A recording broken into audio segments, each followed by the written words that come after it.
La sénatrice Michèle Audette poursuit son militantisme contre la violence envers les femmes autochtones, celle qui fut commissaire sur l'enquête nationale sur les femmes et les filles autochtones disparues et assassinées.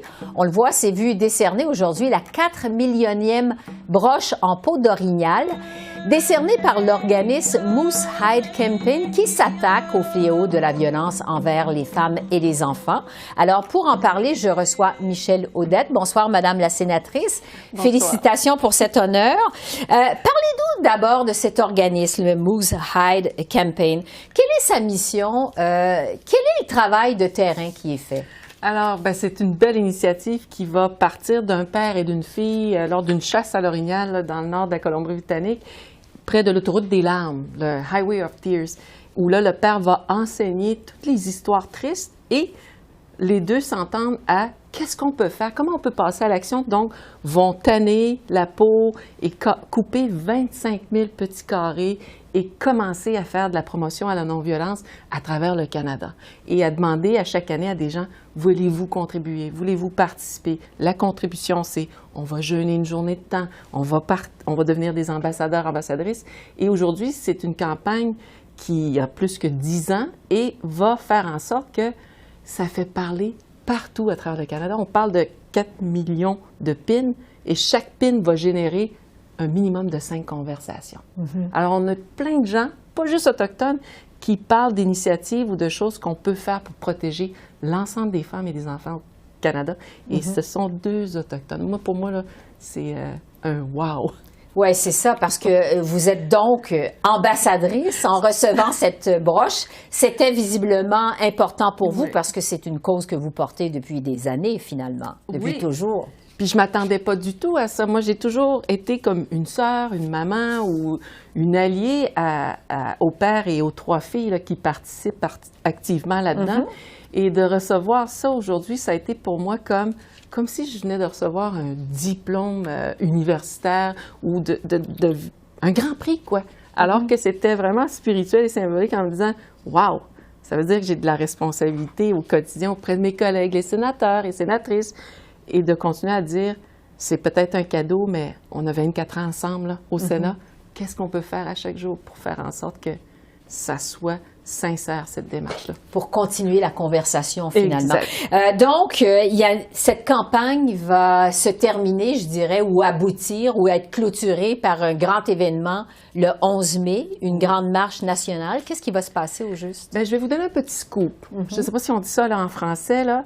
Oui, au mois de mai, il va y avoir cet événement-là et on s'est déjà engagé avec les gens du Moose Hide Campaign. À chaque automne, il va y avoir 10 hommes on the hill, 10 men on the hill, 10 hommes sur la colline, donc des députés. Alors, j'ai lancé le défi aux sénateurs dans la Chambre haute, leur dire, faites partie des 10 sénateurs qui vont contribuer à l'automne à une initiative pour lutter contre la violence envers les femmes et les filles. Et à date, on m'a répondu, oui, on va être présent. Bon. Évidemment, vous vous consacrez au travail contre la violence et les femmes et les filles autochtones, plus particulièrement. Il y a énormément de travail qui a été fait. Il reste encore beaucoup de travail à faire. On pense au cas de Joyce Echaquan au Québec. Quel est le portrait actuel de la situation, en fait, je dirais, de la violence auprès des femmes et des enfants autochtones? À travers le Canada?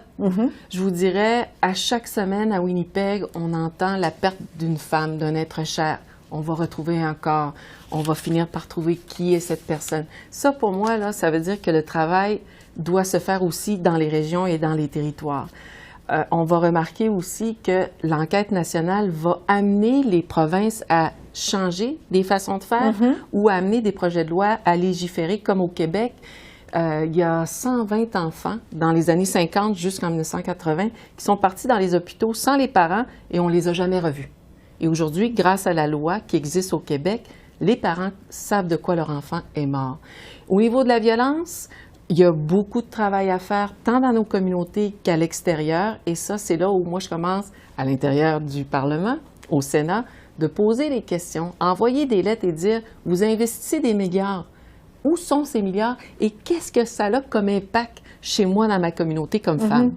Alors, je leur ai dit, je vais toujours vous achaler avec amour, bien sûr, et respect, mais je pense qu'on me connaît très déterminée pour ne pas lâcher prise jusqu'à temps qu'on comprenne qu'il y a des changements systémiques, puis des changements qui se font aussi dans le grand pays qu'on appelle le Canada. Oui, au Québec, plus précisément. Évidemment, j'en parlais, il y a toute l'histoire de Joyce Echaquan qui a fait énormément réagir. Est-ce qu'il y a eu du progrès, vous pensez, de ce côté-là?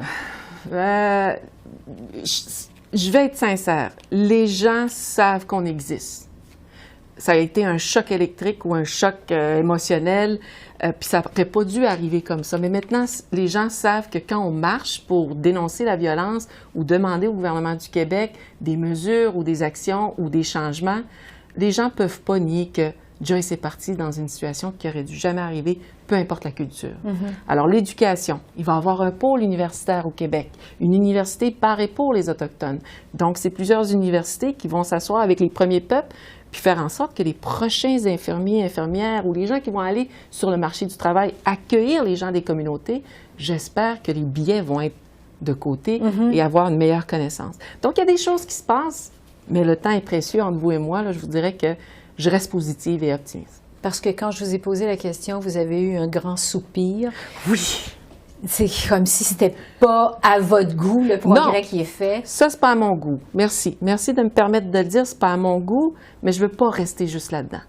Puis c'est à nous, notre rôle, de rappeler au gouvernement du Québec et toutes les autres provinces et territoires que l'enquête, c'est pas juste pour le Canada. Ça nous appartient aussi dans différentes régions. Et que si on fait en sorte qu'il y a 120 petits bébés là, qui vont enfin retrouver, avoir un deuil qui se fait normalement, parce que je ne pense pas qu'on acceptera en 2023. J'ai perdu mon enfant suite à une hospitalisation à l'hôpital de Chauveau, mais on ne me dit pas de quoi il est mort, puis on ne me dit pas où on l'a enterré, puis finalement, il était vivant pendant 10 ans. Ça, pour moi, c'est là mes soupirs. On fait quoi maintenant qu'on sait la vérité? Pour réparer ce qui s'est passé parce qu'elles étaient autochtones, les familles. Oui.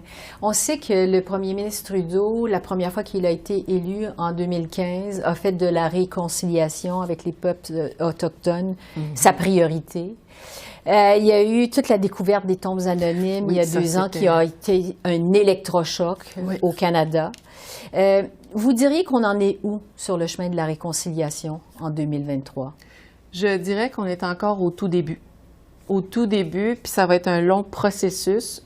Souvenons-nous de la visite du pape l'été passé, où pour beaucoup d'entre nous, les aînés surtout, pour qui c'est important, l'excuse, puis pour d'autres, c'est ça va faire quoi dans ma vie?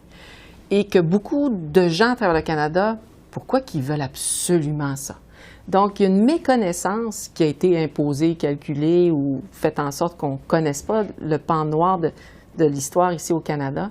Donc, tout ça nous amène à pourquoi on est au début. Les gens ne savent pas.